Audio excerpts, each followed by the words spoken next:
It's the 1850s. You wake up before dawn, grab a bucket, and spend your entire day following dogs around London. Why? Because someone has to collect their poop, and that someone actually made decent money. Here are 8 weird jobs from history that actually paid decent money. Number 1. The Pure Finder. In Victorian London, the leather trade was booming. Fancy gloves, book covers, fine boots. And all of it required one disgusting ingredient: dog feces. They called it pure because of its cleansing effect on leather. The ammonia-rich enzymes soften tough animal hides into buttery, soft material. But tanners weren't about to scoop it themselves. That's where you came in. Armed with a bucket and zero dignity, you roamed the streets looking for the freshest deposits. According to Henry Mayhew, about 200 to 300 pure finders worked London around 1850. Most were women. At the upper end, you could make 10 shillings a week. That was actually decent money. Here's the thing. Tanneries paid more for dry, white feces, more alkaline, better for leather. So some pure finders scraped lime mortar off old walls and mixed it in to boost the color. Entrepreneurial spirit, Victorian style. The books on your shelf right now, the antique leather. Ones, they might have been softened with dog poop. Number 2, the Gong Farmer. If collecting dog feces sounds bad, imagine human waste. Medieval and Tudor England had no sewers, just cesspits. Deep holes in the ground that collected everything. When those pits filled up, someone had to empty them. Enter the Gong Farmer. The name comes from gang, Old English for going, as in where you go to do your business. Gong farmers could only work at night, between 9 p.m. and 5 a.m. They were literally called night men. The pay? 6 pence a day at Hampton Court under Queen Elizabeth I. That was roughly a week's wages for an average laborer, all in one night. But here's what you got in exchange. You spent your shift up to your waist, sometimes your neck, in human waste. The fumes were toxic. Poisonous gases built up in those pits. In 1325, a Gong farmer named Richard the Raker fell through a rotted ceiling into a cesspit. He drowned, in feces. The job came with one unusual perk, though. Whatever you found in the cesspit was yours to keep. Coins, jewelry, sometimes valuables fell in. You got to fish them out and pocket them. When tobacco arrived in England, Gong farmers started smoking, not for fun, to mask the smell. They were well paid, but they weren't allowed to live near regular people, segregated by profession, making good money, but nobody wanted to stand next to them. Number 3, the fuller. Untreated wool is a greasy, oily mess, full of lanolin and dirt. Before it could become clothing, someone had to clean it. That someone was the fuller, and their cleaning agent? Human urine. When urine sits for a week or two, it decomposes into ammonia, perfect for cutting through grease. So perfect that ancient Rome actually taxed urine. Your job was to stomp on wool fabric in vats of this aged liquid for 7 to 8 hours straight, ankle deep in fermented human waste. The pay was roughly 3 times what a field laborer made. Good money, but the work was so unpleasant that premium barely mattered. In Scotland, they called this walking. Women would sing traditional walking songs to pass the time and keep rhythm while they stomped. Here's something that might ruin your next family reunion. Know anyone named Fuller, Tucker, Walker? Those are all surnames derived from this job. Somewhere in your family tree, someone might have spent their days stomping. Urine-soaked wool. Number 4, the Leech Collector. By the early 1800s, doctors had decided that bleeding was the cure for everything. Smallpox, bleed them, cancer, bleed them, headache, you guessed it. And they used leeches, millions of them. St. Thomas's Hospital in London went from using 1,607 leeches in 1815 to over 50,000 by 1822. France imported 42 million leeches in 1833 alone. Someone had to supply all those bloodsuckers. So you'd wade into a murky pond, hike up your skirt, or roll up your trousers, and wait. The leeches would find you. They'd latch onto your legs and start feeding. 20 minutes or more per leech. When they finished, you'd peel them off and drop them in a bucket, but the bleeding didn't stop when the leech did.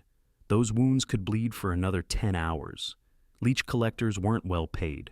The work was seasonal. Cold months meant inactive leeches, and the toll on your body was severe. Blood loss, infections, diseases from the contaminated water, skin ulcers from repeated bites. But here's the irony. Leech collectors were so efficient at their jobs that they nearly drove the medical leech to extinction. By 1900, the species had disappeared from the British Isles entirely. It wasn't rediscovered until 1970. If you're finding this interesting, consider subscribing. I drop videos like this regularly. Anyway, back to it. Number 5, the knocker-upper. It's 4 a.m. You're walking down a dark street in Manchester. In your hand, a long bamboo pole, or maybe a pea shooter. Your job is to wake people up. Alarm clocks existed in the 1800s, but they were expensive and unreliable. Factory workers couldn't afford them, and missing work meant losing pay. So they hired you. You'd tap on their windows with that long pole, or shoot dried peas at the glass. Some knocker-uppers wouldn't leave until they physically saw the client awake. A woman named Mrs. Waters had 95 clients paying her half a crown each to wake them at 3 a.m. In County Durham, miners' houses had special slate boards called knocky-up boards, where they'd write their shift times in chalk so you'd know when to knock. The profession was described as all profit. Walk around, tap windows, collect pennies. Simple. But here's what's wild. The knocker-upper profession survived until the early 1970s. In isolated pockets of northern England, someone was still doing this job when Pink Floyd was releasing albums. Number 6, the sin eater. Someone in your village dies. The family is terrified. What if the dead person's sins keep them from heaven? What if their ghost walks the earth? That's when you show up. You're the sin eater. Here's how it worked. A plate of salt was placed on the corpse's chest. Bread was placed on the salt.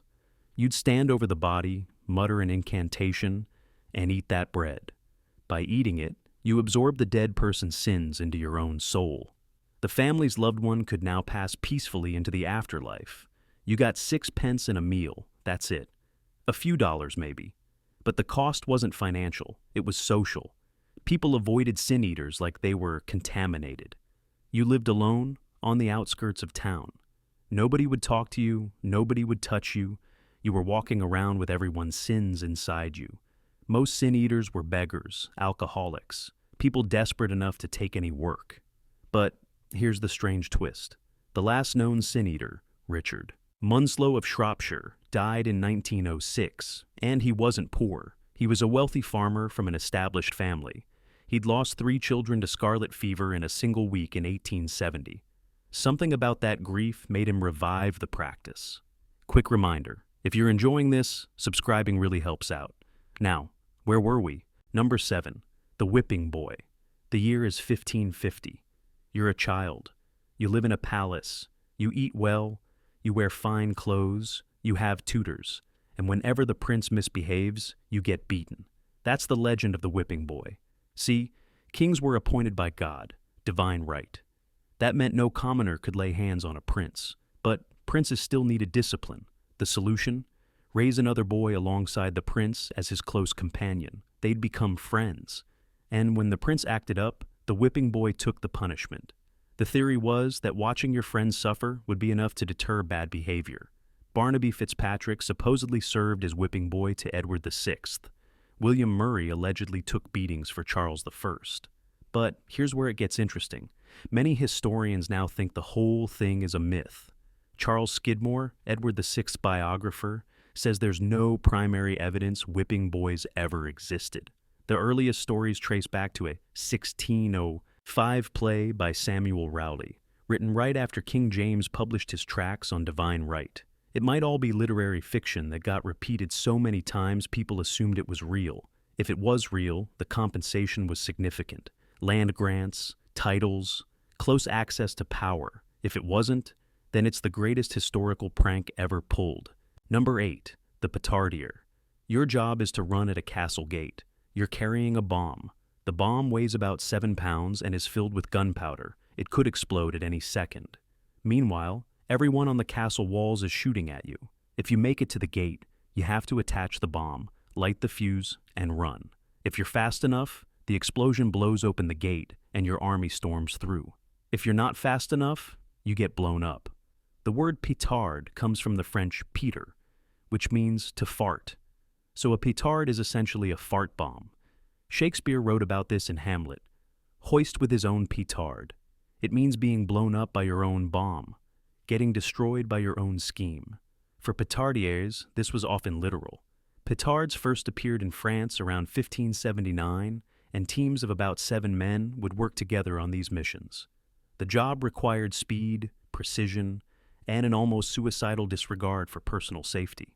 If you survived, you were rewarded with land, military honors, and probably a severe case of what we now call PTSD. Most didn't survive.